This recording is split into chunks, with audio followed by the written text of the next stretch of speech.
Assalamualaikum warahmatullahi wabarakatuh. Berjumpa kembali dengan saya di Bram Channel. Membahas tentang virus corona mungkin tidak akan ada habisnya. Di tahun 2020 ini virus corona menjadi perhatian dunia. Bagaimana mungkin suatu virus yang berasal dari daratan Cina, lebih tepatnya dari kota Wuhan, bisa menyebar sangat begitu cepat di seluruh dunia. Sampai-sampai negara yang terkena dampak virus corona menerapkan sistem kebijakan lockdown dan menutup sebagian ekonomi, pendidikan, dan lainnya. Tapi tidak dengan negara Taiwan. Bagaimana cara Taiwan menyikapi virus corona ini? Terus saksikan video ini dan jangan di skip, oke? Yuk.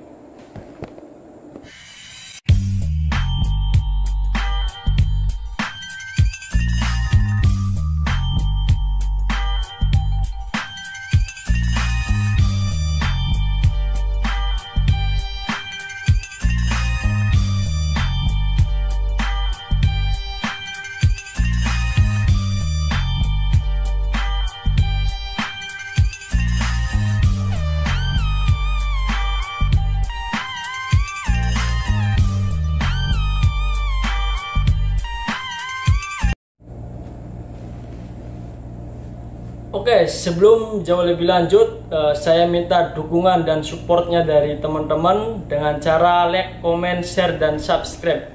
Dan saya ucapkan banyak-banyak terima kasih yang sudah menonton video-video saya, yang sudah subscribe. Saya ucapkan terima kasih. Oke, kita lanjut kepada inti pembahasan kita. Taiwan adalah wilayah di luar Cina yang seharusnya terpukul wabah virus corona paling keras. Namun mengapa itu tidak terjadi?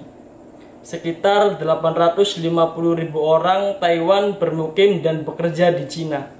Menjelang Imlek tahun 2020, ketika virus corona mulai menyebar di Wuhan, ribuan orang Taiwan pulang kampung. Di Wuhan, virus menjangkit ribuan orang dalam hitungan hari, yang membuat kota ditutup. Ketika virus mencapai kota-kota di sekujur provinsi Hubei, tindakan penutupan juga diberlakukan di belasan kota lainnya. Taiwan sudah bersiap dengan berbagai protokol ketika negara-negara lain masih memperdebatkan apakah akan mengambil tindakan terkait virus corona. Dalam sebuah penelitian yang dilakukan pada bulan Januari, Universitas Johns Hopkins mengatakan Taiwan adalah salah satu daerah paling beresiko di luar daratan Cina karena kedekatannya, ikatan, dan hubungan transportasi. Sebuah studi awal yang dilakukan oleh Universitas Johns Hopkins pada bulan Januari memperkirakan bahwa Taiwan bisa memiliki kasus terkonfirmasi tertinggi kedua setelah Cina. Di Taiwan, pemerintah menemukan 45 kasus dengan 1 kematian. Tidak ada kota ditutup. Dan pembangunan rumah sakit untuk mengkarantina pasien.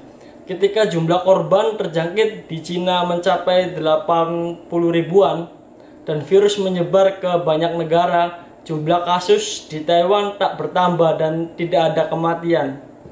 Dari yang awalnya kasus merebak hanya di Cina, kini menyebar ke lebih dari 200 negara di dunia. Sejumlah negara Eropa dan Amerika Serikat bahkan memiliki kasus yang lebih banyak dari Cina. Namun saat di Cina terdapat 81.740 kasus infeksi dan 3.331 orang meninggal, di Taiwan, wilayah yang dekat dengan penyebaran virus corona justru bisa melakukan tindakan pencegahannya dinilai paling baik. Dan seperti ini cara Taiwan menangani virus corona ya. Yang pertama yaitu respon cepat. Sukses Taiwan menangani penyebaran virus corona disebabkan satu hal. Respon awal yang saat virus masih kurang dipahami dan cara penularannya belum jelas. Taiwan mengandalkan pengalaman bersejarah saat epidemi virus SARS dan tidak menunggu instruksi atau apapun dari Badan Kesehatan Dunia atau WHO. Taiwan sangat terpukul oleh virus SARS dan mereka belajar dari pengalaman pahit itu. Setelah epidemi SARS, katanya Taiwan mendirikan pusat komando untuk epidemi pada tahun berikutnya. Taiwan menjaga jarak dengan tempat-tempat di Asia yang dicurigai sebagai munculnya wabah. Pusat komando memudahkan otoritas medis mengumpulkan data, mendistribusikan kembali sumber daya, menyelidiki kasus-kasus potensial, dan menindaklanjuti riwayat kontak mereka sehingga dengan cepat mengisolasi pasien pembawa virus. Belajar dari SARS, Taiwan cepat melakukan pemeriksaan kesehatan para penumpang dari Wuhan. Pada awal Januari, jauh sebelum virus itu dinyatakan bisa menular dari dan ke manusiaan. Dan yang nomor 2, mewaspadai penyebaran super. Pekan pertama Februari, Taiwan mulai menjatah masker bedah, bukan masker tipis yang dijual di pasar-pasar, dan membatasi masuknya penumpang dengan riwayat perjalanan ke Cina. Penumpang dari Makau dan Hong Kong teridentifikasi terpapar virus atau tidaknya dikarantina selama 14 hari. Hand sanitizer dan pemeriksaan demam menjadi kebiasaan di banyak tempat umum. Culture of Disease Control dan lembaga lainnya mengeluarkan peringatan ponsel tentang kasus terbaru dan informasi tentang tempat-tempat yang dikunjungi. Kata John Wang, Direktur Pusat Kebijakan Hasil dan Pencegahan di Universitas Stanford, mengatakan merespon wabah virus corona dengan kewaspadaan tinggi. Ketika wabah menjadi jelas dan virus dikenali, mereka mulai membuat lebih banyak, kata Wang. Taiwan menjadi negara yang benar-benar siap. Selain Taiwan, Singapura juga sukses. Saat ini Singapura memiliki 100 kasus virus corona, tetapi virus tidak menyebar sedemikian rupa.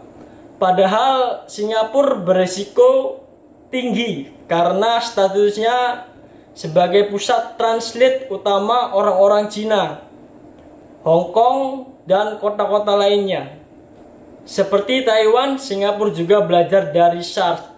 Singapura bergerak cepat untuk memaksakan pemeriksaan kesehatan sebelum menutup perbatasan pada akhir Januari 2020 untuk melancong dari Cina. Singapura menerapkan denda luar biasa besar bagi yang melanggar. Lainnya menutup seluruh sekolah dan universitas. Ada kesamaan antara Taiwan dan Singapura, yaitu keduanya menawarkan paket stimulus besar karena ekonomi terpukul akibat hilangnya wisatawan dari Cina. Dan yang nomor 3, Taiwan juga belajar dari virus SARS ya.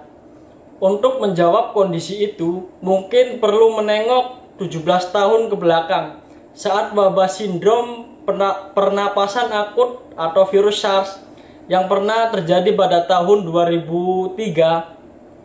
Ketika itu Taiwan adalah salah satu wilayah yang paling parah terkena dampaknya bersama dengan Hong Kong dan Cina. Lebih dari 150.000 orang dikarantina di pulau itu dan 181 orang dilaporkan tewas. Taiwan mengambil banyak pelajaran dari peristiwa wabah tersebut. Jadi tadi info yang saya sampaikan saya baca dari kompas.com. Mohon maaf jikalau informasi yang saya sampaikan tidak lengkap, dan semoga virus COVID-19 ini bisa cepat berlalu agar kita bisa beraktivitas seperti dulu kala. Mungkin sekian saja info dari saya, kurang dan lebihnya saya mohon maaf. Dan buat teman-teman, terus dukung channel saya dengan cara like, comment, share, dan subscribe. Sekian, wassalamualaikum warahmatullahi wabarakatuh.